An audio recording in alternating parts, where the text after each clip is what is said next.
cuff your leg! I know you're frightened, mate, okay? You need to let us help you, okay? This is Heath. He actually tried to physically hop out of the truck while he was still trapped. This is a really critical situation. He's got really nasty leg injuries. Is he going to bleed to death? That's what I'm thinking. Open your eyes, mate. Squeeze my fingers. Squeeze my fingers. Listen, you need to stop moving.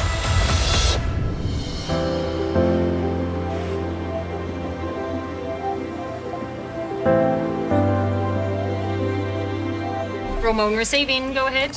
Good afternoon, Royal Melbourne. We've got a 35-year-old male truck driver who's got an incomplete amputation of his left leg.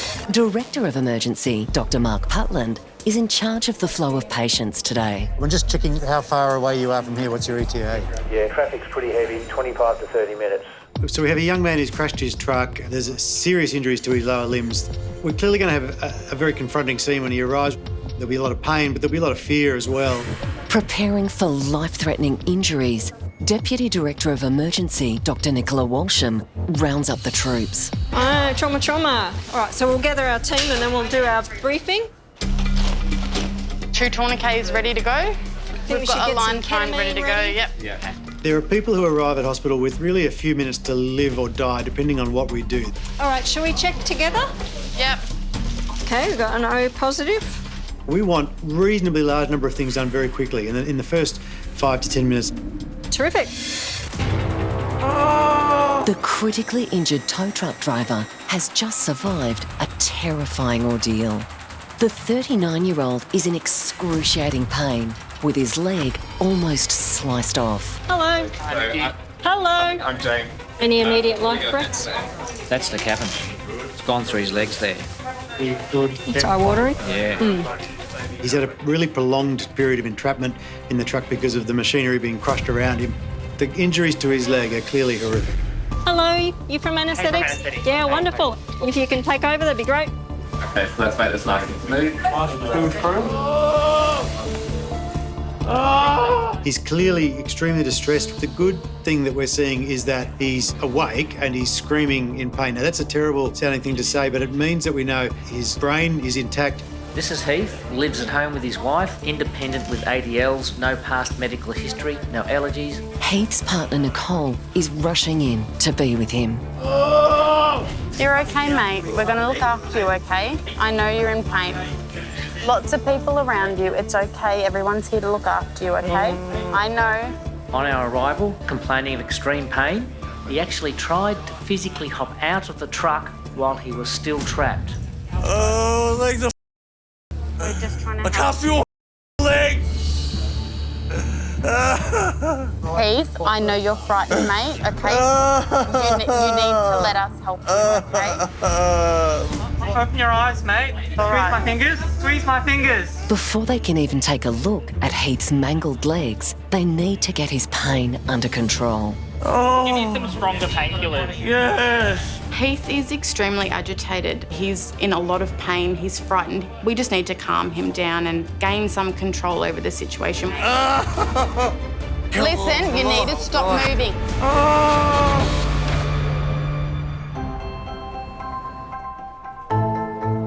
Narrow shoal outside large Croatian port.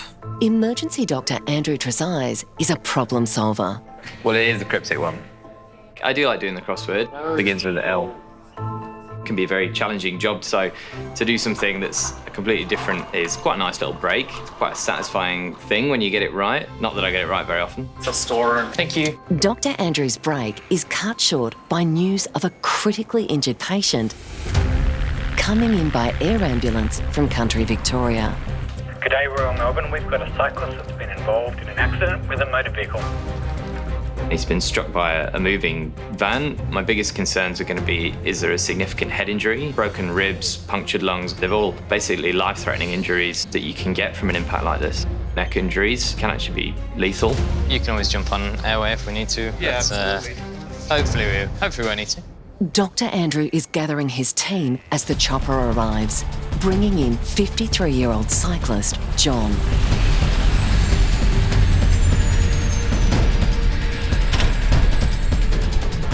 Just a few bumps, mate. The retail worker was riding home from work when he collided with a van. It's a bumpy old helipad, okay? Whereabouts were you from the hospital? Were you near the hospital? I work at Bunnings. Oh, yeah? Okay, yeah. So have you done a brief for the team? We did a quick brief. He's here. Oh, he's here. Good afternoon, sir. Andrew's team leader. Hello, hi. Toby, hi. Patient is John. John, hi, John. Assisting Dr. Andrew is emergency doctor Emma West. Do you want X-ray to do a chest X-ray? I think I would do chest and pelvis, Yeah. in this guy. I always enjoy working with Emma. Emma's extremely experienced. Having somebody there who's able to step in just in case everything gets a little bit out of control is quite reassuring. On the count of 3, all the way. 1, 2, 3. Well done, mate. Right, we're just gonna. Is it okay if we cut your top off, mate, just so we can assess you? Yeah. Can you open up your mouth for me? Any pain on the chest wall as I'm pressing there? So this is John. He was riding his push bike today in Warragul in Gippsland. Yep. Wearing a helmet. I'm just going to pop another needle in so we can do some blood tests. Head wearing the helmet has struck the windscreen and caused an enormous indent in the windscreen, so pushing it in with a large spiderweb pattern. He's actually pretty lucky considering. So injuries, I think, would probably be neck, possible right-sided rib. Is your shoulder sore? Yeah, well, not the shoulder, what you call it, these... Collarbones? Yeah. Yeah, okay. Deep breath in real fast, my friends. Good. The team quickly scan for anything that could be immediately life-threatening. Deep breath in again. Good. The ultrasound doesn't show a significant injury, which is great. There's no bleeding internally, and we can't detect a pneumothorax. The damage to John's bike helmet reveals how hard his head hit the van. So it's done its job. Yeah. But it's going to be now. Yeah, definitely. What's hurting at the moment for you? Sort of neck and just shoulders are just sort of... Both shoulders? Yeah, stiff on the neck. The neck pain is worrying. Neck injuries can be life-threatening. We need to find out what's going on pretty quick. We'll just start off with some fentanyl boluses, maybe 25 of fentanyl. John lives more than 100 kilometres from the hospital, so his son can't be with him. Can you tell me what happened? Yeah, I was just heading from the cycle track, crossing the road to get on the other side cycle track. And How are you going over there? yeah, just a car. I was trying to get between cars, The other side. just mistimed it and then I hit the van. John's able to interact with me, so it says that his brain is computing well, and that's a good sign for him. But we also know he's hit that windscreen at very high speed, so the risks aren't all gone. But it sounds like primary, no acute concerns at the moment, and nothing particularly on the secondary, really, except maybe some chest wall tenderness. And observation's all stable, so we'll get the bloods off, and then we should get a portable chest and pelvis. I'm just going to hold your head nice and straight. To protect his neck, the team quickly get him into a hard collar. Slightly less comfortable, I'll say, but better just until we know that you don't have any injuries. Is this wrist sore at all? So we're just here to do some x-rays, okay? X-ray. So at this point with John, we've done the basic stuff, we've done the ultrasounds and the x-rays, and at the moment we're happy he's stable. So you stay nice and still like a board. And we're ready to roll on 3. 1, 2, 3. All right, mate. Any pain? Yes or no? Yeah, my neck. Neck. Just in the neck? Yep. Pain where I'm pressing there? No. Any pain here? From his neck downwards, seems all right, but the fact that he's actually in quite a lot of pain is worrying me a lot. So we're going to get those scans done shortly. So we're going to scan from your head down to your pelvis, see if we can find any injuries. We've definitely sort of excluded immediate life-threatening injuries, which is good, but there can be lots of hidden stuff, so we still need to scan him from head to pelvis. Having hit the windscreen with such force, John could have multiple injuries. You're covered in blood. Well, we just wait for the scanner. I'll just clean you up a bit. I've been an emergency nurse for 25 years, and you have to be capable in managing a person's worst day of their life. If you can offer help and be giving, there's an unbelievable level of personal reward that you can gain from that. Better? That's all right. Nurse Eliza has managed to track down John's 17-year-old son, Jack. Do you want to talk to him? Okay, hang on. Here he is. Despite his alarming situation, John's careful not to worry his young son. Hey Jack, yeah, I'm all good, mate. Don't you worry, all right? Nah, my head's fine. It's I just got like a bit of neck pain, bit of like sort of whiplash happening, sort of pain. All right, take care. See ya. Is you all right? Yeah. Yeah, drink of water. To make sure he won't be in pain during the CT scan, Nurse Eliza gives him some medication. Oh. Does it hurt to swallow? Back of my head. Oh, the back of the head. Okay. When I give him the tablets, he grimaces so badly. It makes me think something's wrong. Not your neck. Very top. It's a bit of a red flag for me because any severe pain in the neck, whether it's the back or the front, is not a good sign. I'm beginning to think that he's broken his neck.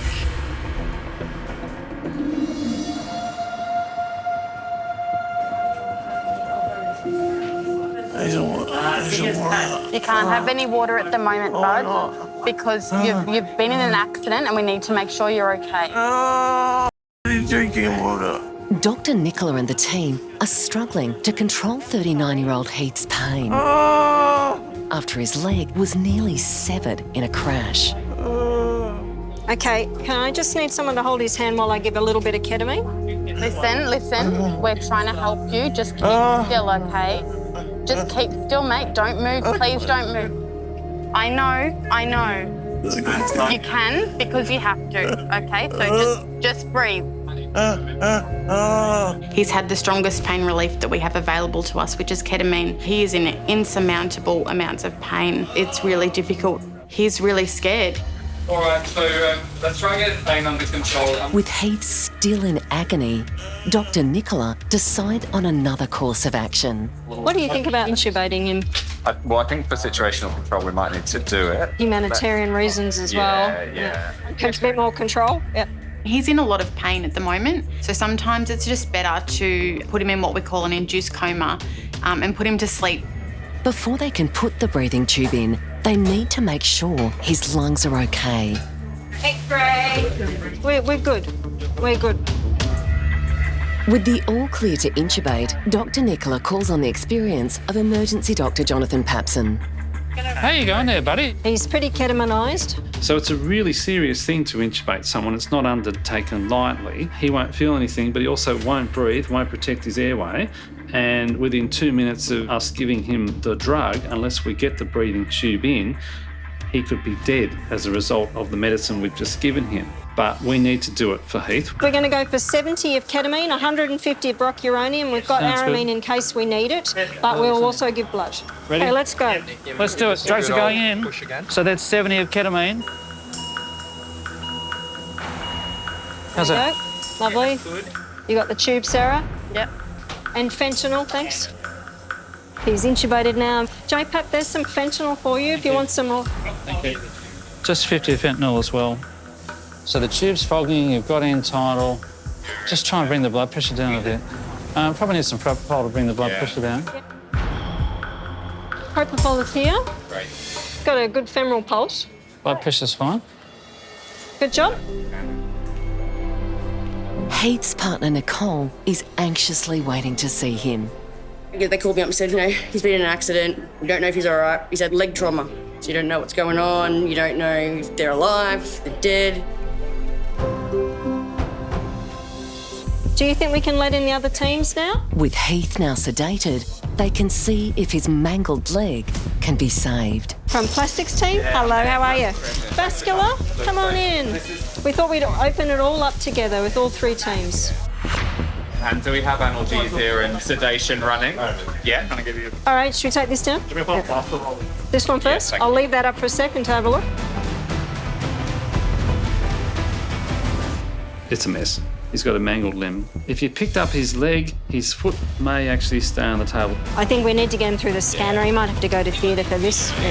This one first, have a look.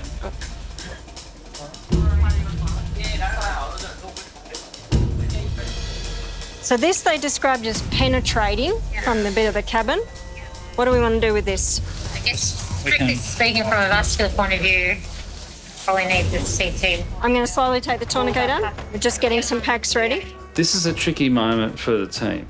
taking off the tourniquet. Ideally, we take this tourniquet off in the operating theatre because that's a safe place where we can fix any problems that might occur. We're all a bit uncomfortable that he's going to bleed more, but we need to have a look. Maybe it's worth just getting the other unit and having it ready to go just in case. Yeah. Are you ready for me to take it down? Yep. Okay. Are you undoing the tourniquet now? I'm undoing the tourniquet. Yeah. Tourniquet's down. All right, well, it's not hosing. We take the tourniquet down. He doesn't hose blood. He's just got brisk bleeding, which will be from veins or a damaged artery. Is he bleeding somewhere else? I don't know. The CT's going to tell us, hopefully. What's this BP here? Saggy a bit. Do you want to just pump up it's a little bit damp to that trace? Yeah. With the tourniquet off, the team worked to stabilise Heath's leg before going into the scanner. So, ready to reduce and put the slab on? Yep, go for it. The tourniquet's down. We're going to need just another dressing, actually, on that, I think. Thank you. He's ready to roll. You lot ready to roll?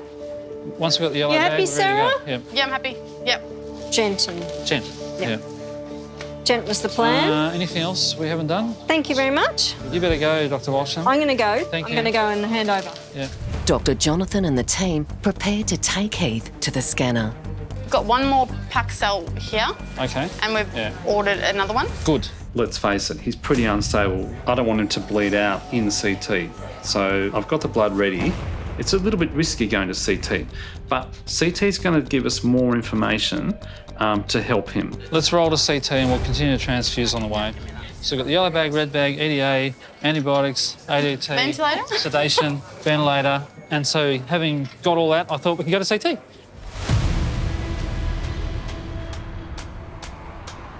"53-year-old cyclist John is being scanned for neck and spine injuries after colliding with a van. The team is worried he has a lot of pain in his neck. I'm just going to start the scan now. Keep really still. Okay, well, this is his neck. Oh my gosh. Oh no. That's very badly broken. He's lucky he can still move his legs and arms. I'm quite shocked because I can see that the vertebrae are in pieces. It's not a crack. They're in a number of pieces. Oh, yeah, he's lucky to be alive and not completely paralysed. With such a devastating scan result, Nurse Eliza keeps a closer check on John's condition. You've got more pain now? Yeah, I'm really uncomfortable. Where? Shoulders and Shoulders? neck and head. Okay. Dr. Andrew now has John's full scan report. That's quite... Yeah, wow, that's pretty abnormal. I'm pretty shocked by this that I'm seeing, really. This is a catastrophic injury. To be honest, he's extremely lucky he's made it to hospital even. He's got a fracture really, really high up in the neck. There's this sort of peg that sticks out of one of the vertebrae and then the other vertebra sits on top of it. And it's basically what allows you to turn your head from side to side. And he's snapped this basically clean off. The spinal cord is running right through the middle here. So if those two move sideways, his spinal cord's basically cut at that level.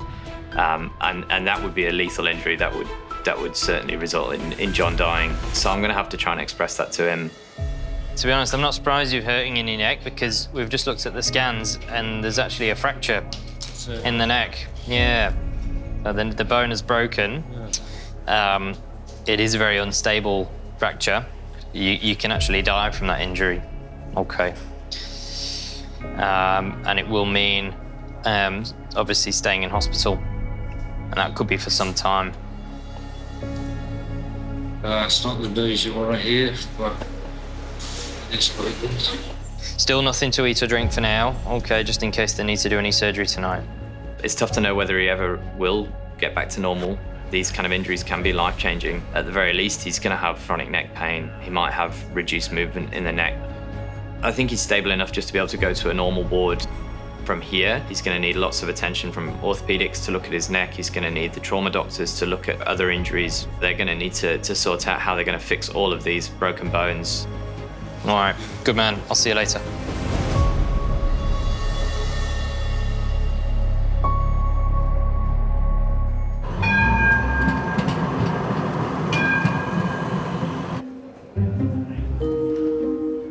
Deputy Director of Emergency, Dr. Steve Pincus, is back after taking a break from life on the front line. Hey, Connie. How you going? Yeah, not bad, not bad. Company, where have you been? I had 3 weeks leave. Hey! I've never taken long service leave, so I figured, bugger it, I'm going to take a month of long service leave while the weather's still enough. Oh, wouldn't have no clue, but I've been here for almost 30 years.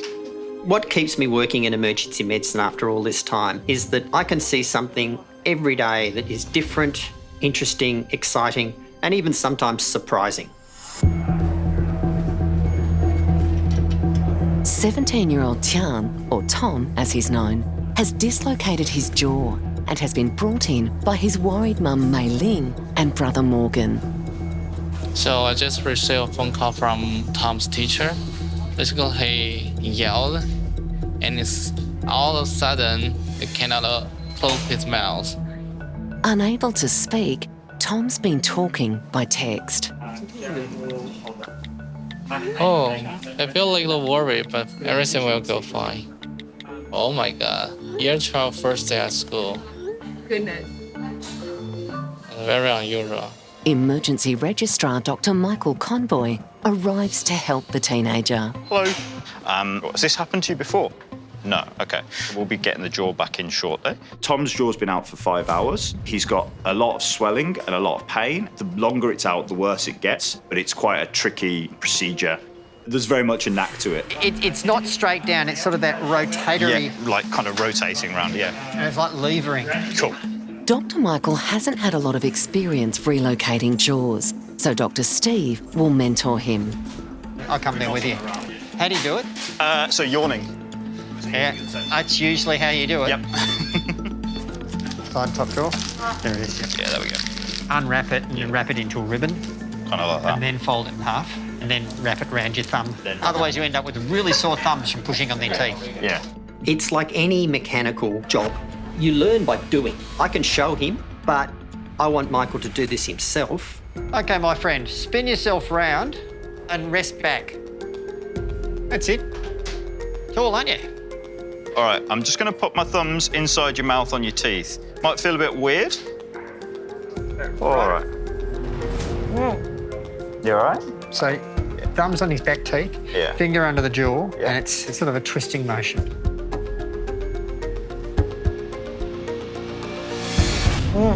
Sorry.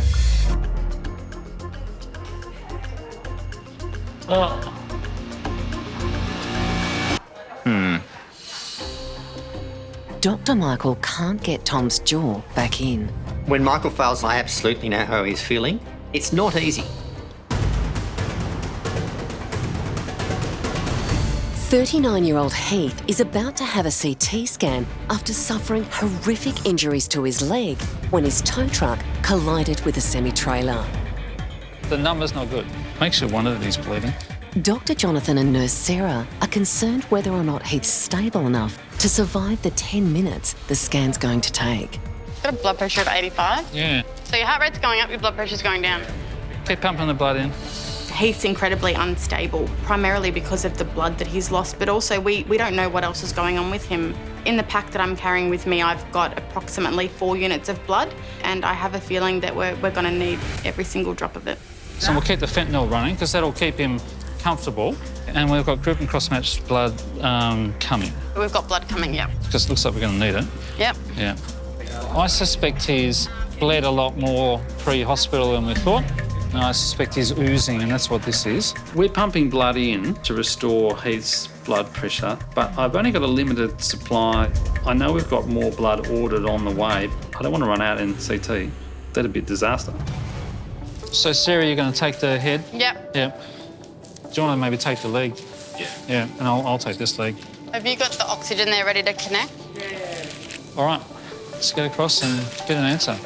Just as they're ready to scan, there's a problem. What's up? We can only get to above the ankles without the CO2 line being like really taut. Oh, OK. We checked up the top as well to give it some slack. What are you saying? You can't scan his feet? Well, yeah, just because we've got him so far up the table to try and get his toes on. Okay. He's huge as well. Like, that line's just not going to reach. I can do the legs, but it won't be an arterial scan. We need an arterial scan of the legs. big person. The technicians have a plan. They'll do 2 scans. First, Heath's upper body. The only way it will work is if the monitor is on the table. And then you'll have more length. Then his lower body and legs. Yeah, Abdul. And we're done. 1, 2, 3. We good? That's good. All right, all the way over on 3. 1, 2, 3. Finally, Dr. Jonathan can see the full extent of Heath's injuries. They've given us a good picture, and his chest, as we thought's okay. His abdomen, I don't see a major bleeding spot, but he might have some bruising in there. And his brain looks okay. Now, Heath's leg. Wow, look at that. So that's what we're dealing with. So his leg is sort of hanging on, really nasty, bad injury. You can see the bones are disrupted there. They're all broken all the way through, and that's how he was trapped in the truck and squashed by the parts of the truck. That's why he was in such agony. Not only can the blood vessel get cut itself and bleed, but the blood vessel can not feed blood to the rest of the body, so it won't feed blood to the foot, which means you can lose your foot if we don't do this properly. Nasty. So when do you think you'll go to theatre? Planning now, but probably just getting anaesthetics to come down. Yeah, so not long. Great. Yep. Thank you.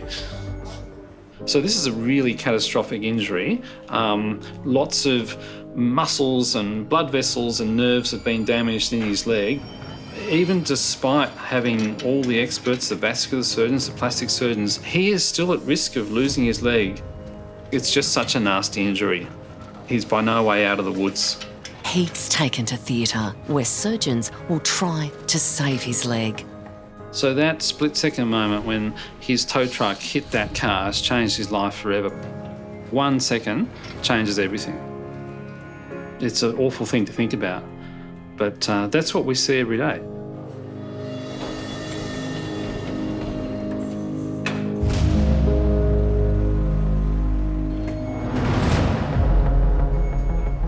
"17-year-old Tom is having a bad day. One big yawn's brought him into the ED, where Dr. Michael is still trying to get his dislocated jaw back into place. Not really getting anywhere with that. No. No, we'll grab Danny. Okay, grab Danny and go for the, yeah. It's clear that both Tom is struggling and Michael's struggling to do it because we've got so much jaw muscle spasm that we're just not overcoming it. So I make the decision for Tom's comfort that we need to sedate him. Dr. Steve needs the help of emergency registrar Dr. Daniel Perdomo. Hey, you wanted to sedate this kid with a dislocated jaw. Okay, he's in trauma 2. We're waiting for you. Sorry about that. Just wanted to give it a little try before we have to put you to sleep, okay? Emergency nurse Liz Wheeler has been checking Tom's medical records and noticed he's been recently seen by a Royal Melbourne cardiologist. Just to mention as well, he was here about a month ago with looks like a right bundle branch block, so I might do an ECG on him before we do anything. No problem. Yeah, all good. Tom needs an ECG because if when we give him the sedation, if he's got any underlying heart problems, then they slow the heart rate down, they lower the blood pressure. It's important to check these things. So which class did this happen in? Was it math? No? English? Literature? No? With the ECG all clear, they can begin sedation. How much do you weigh? 80? How much do you weigh? 70? 74. 74? Show me with your fingers. How much do you weigh? Is that 5? And what's this? 65. Yeah, 65 kilos. Might feel a little bit cold going up your arm, okay? 50 in? 50. Just try to push it down. You're just trying to overcome the masseter muscles. It's this rotatory movement. You're trying to swing the jaw in. Whilst you'd think the dislocated jaws are very common, they're not. So people are interested to watch, which absolutely increases the pressure on Michael.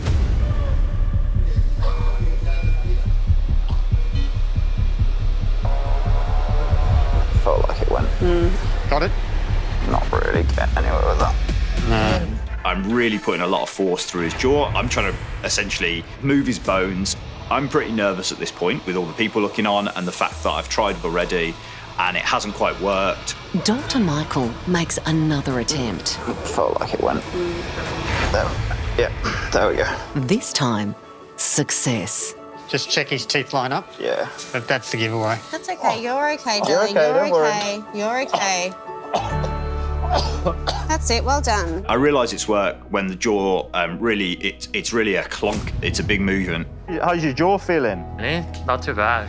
I feel really relieved and I feel really validated as well. Like kind of, you know, I've done a good job here. I'm super relieved because it's so unpleasant to have your jaw like that for 5 hours. You're just coming around, don't worry, it's just the drugs. Your jaw's back in now. Oh, really? Yeah. It's over? Yeah, it's all over. Oh, yeah. No more yawning though, Exactly. so lots of caffeine, keep you awake.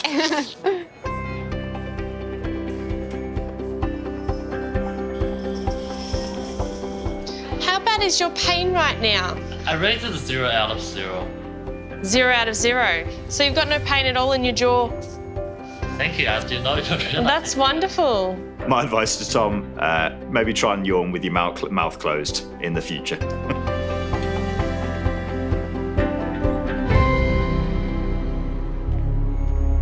After a quick coffee break, Emergency Registrar Dr. Andrew Wallace is heading back down to a busy ED.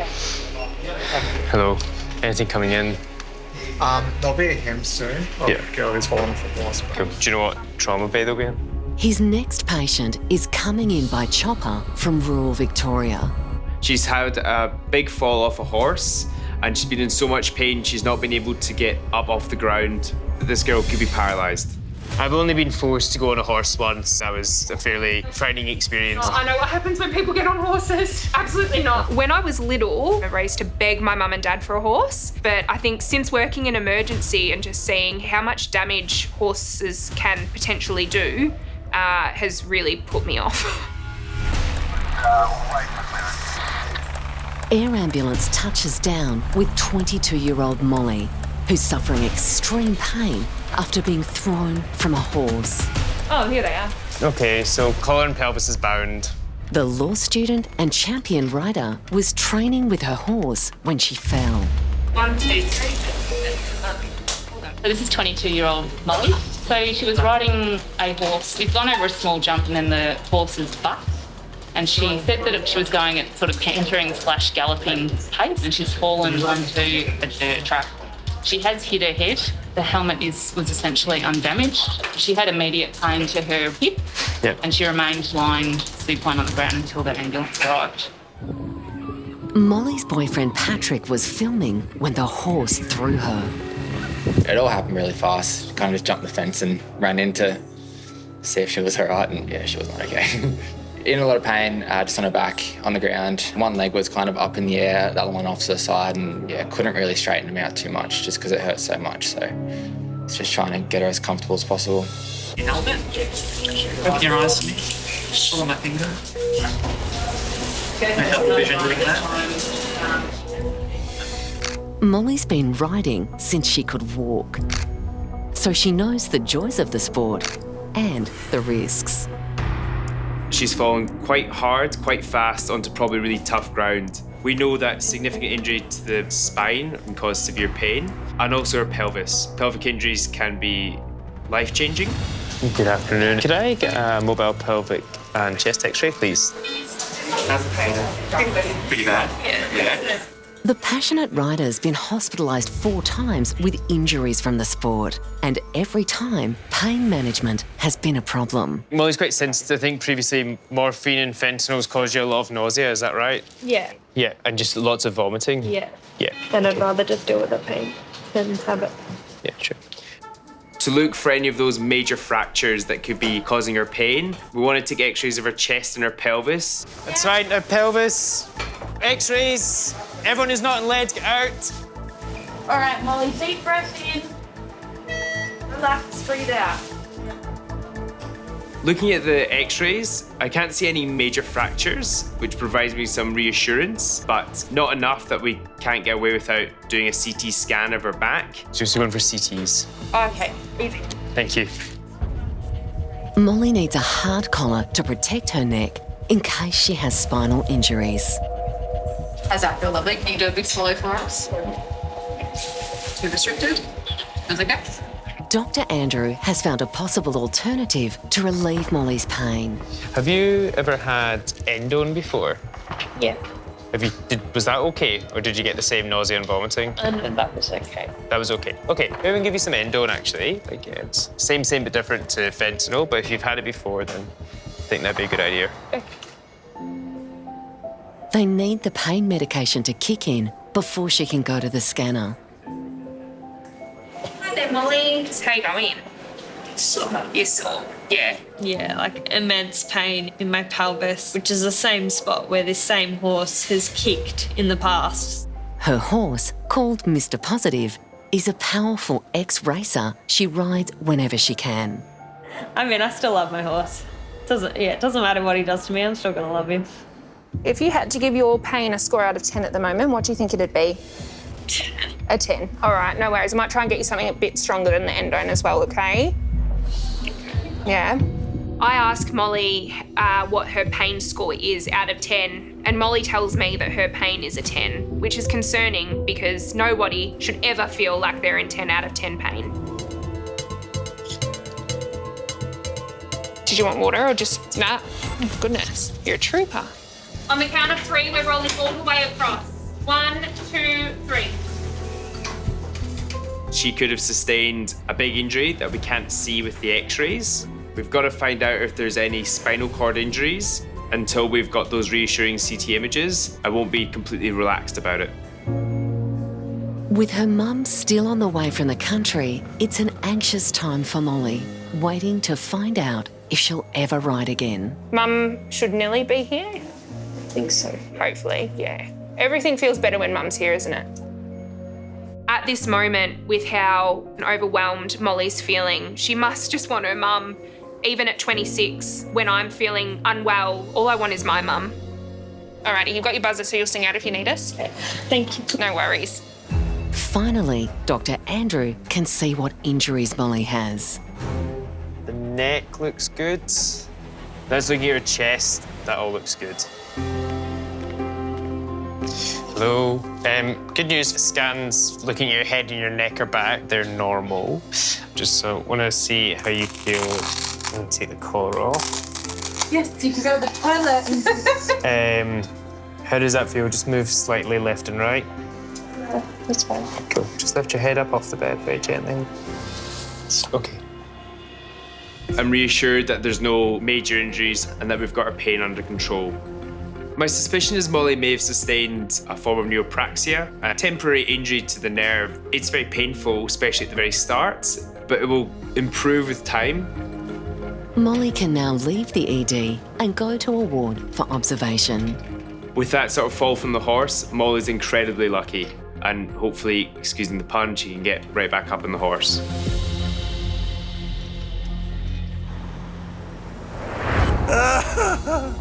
I can't feel my legs! 39-year-old Heath suffered horrific injuries when his leg was crushed in the cabin of his tow truck. So this is a really catastrophic injury. Even despite having all the vascular surgeons, the plastic surgeons, he is still at risk of losing his leg.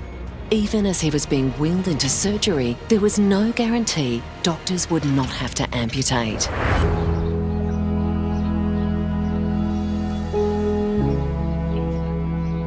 After 7 operations, Heath is finally at home with Nicole. Hello, mates. And trusty companion, Tank.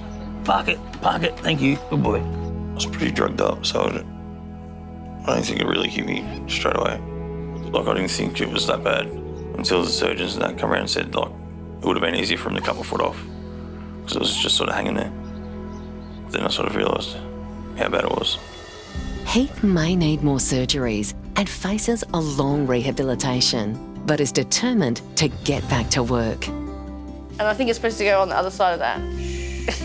When he says to me that he's going to be back at work by December, that he'll be back in the truck and he's going to be towing, I know that he'll be doing it again. It's what he loves to do. Like, if it makes him happy, it makes me happy.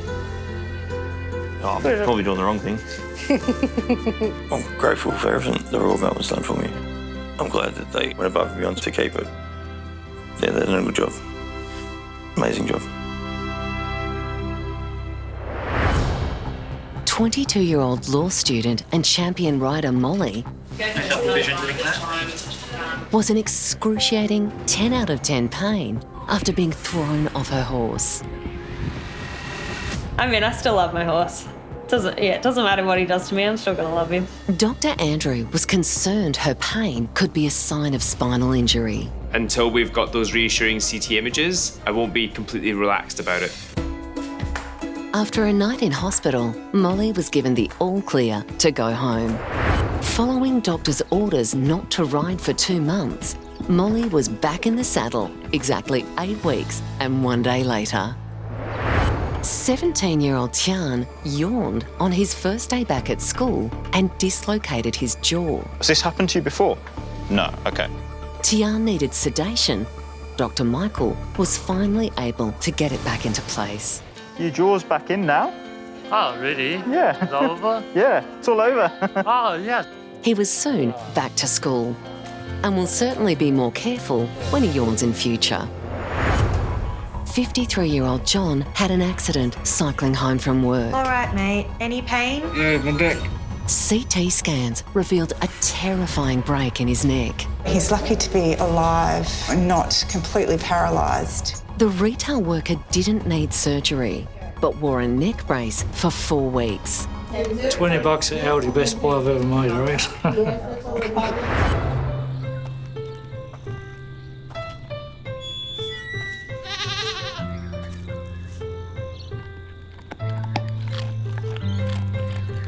It's been 13 weeks since the father of one's accident.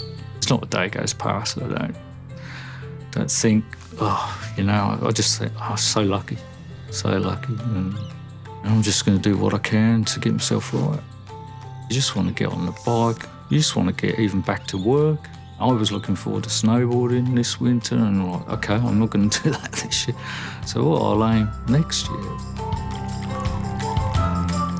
I'm feeling really good and just so thankful to everyone, without all the doctors and nurses and surgeons, what they've done for me. I wouldn't be where I am now.